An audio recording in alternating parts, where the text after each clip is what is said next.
নমস্কার বন্ধুরা, শিবানী কিচেনে আপনাদেরকে স্বাগত। আজকে বহুদিন পরে আমি আজকে ভিডিও তৈরি করা শুরু করেছি। আজকে আমি তৈরি করব ইলিশ মাছের তেল ঝাল। এই ইলিশ মাছের তেল ঝাল করার জন্য এই দেখুন ইলিশ মাছ নিয়েছি, সাথে নিয়েছি সর্ষের তেল, হলুদ, লবণ, তারপরে গোটা সর্ষে, নারকেল, গোটা কাঁচা লঙ্কা আর কালো জিরে। এবার চলুন আমি কিভাবে রান্নাটা করি দেখাই। এটাতে এই দেখুন হলুদ মাখিয়ে নিচ্ছি, লবণ মাখিয়ে নিচ্ছি আর কিছুটা সর্ষের তেল মাখিয়ে নিচ্ছি। দিয়ে আমি এগুলোকে এই দেখুন ভালো করে মাখিয়ে নিচ্ছি।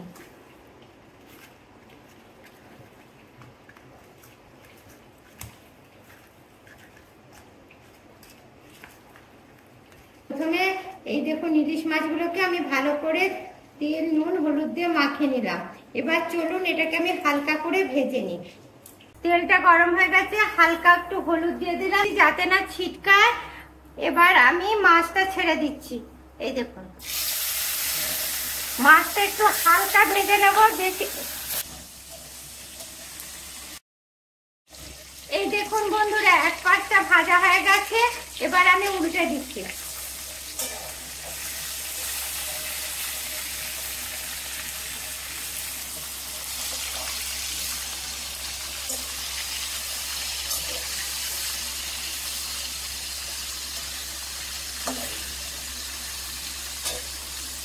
ভাজা হয়ে গেছে, এবার আমি এটাকে তুলে নিচ্ছি। ইলিশ মাছ আসলে বেশি ভাজলে টেস্টটা নষ্ট হয়ে যায়। কতটা তেল বেরিয়েছে দেখেছেন? প্রচুর তেল বেরিয়েছে।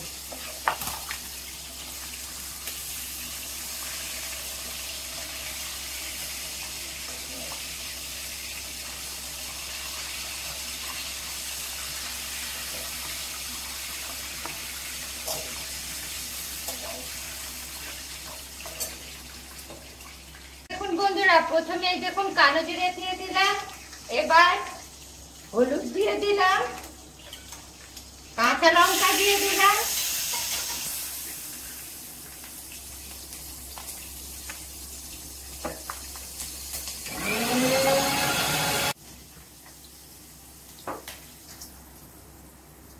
এই যে কাঁচা লঙ্কাটা, কালো জিরাটা ভাজা ভাজা হয়ে গেছে। এবার আমি সর্ষে আর কাঁচা লঙ্কা বেটে রেখেছিলাম সেটা দিয়ে দিচ্ছি।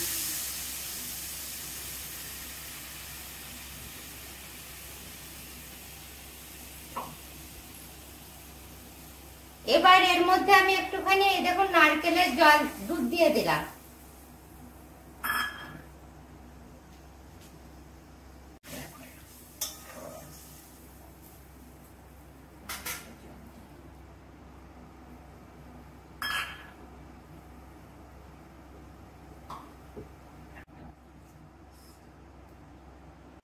এই দেখুন বন্ধুরা, এবার এর মধ্যে আমি লবণটা দিয়ে দিলাম।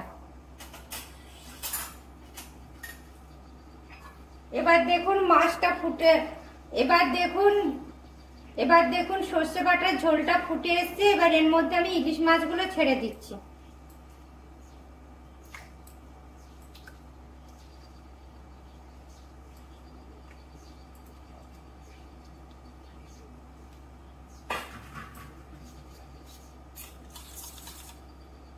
এবার এর মধ্যে আমি দইটা ফেটিয়ে রেখেছিলাম, দইটা দিয়ে দিচ্ছি।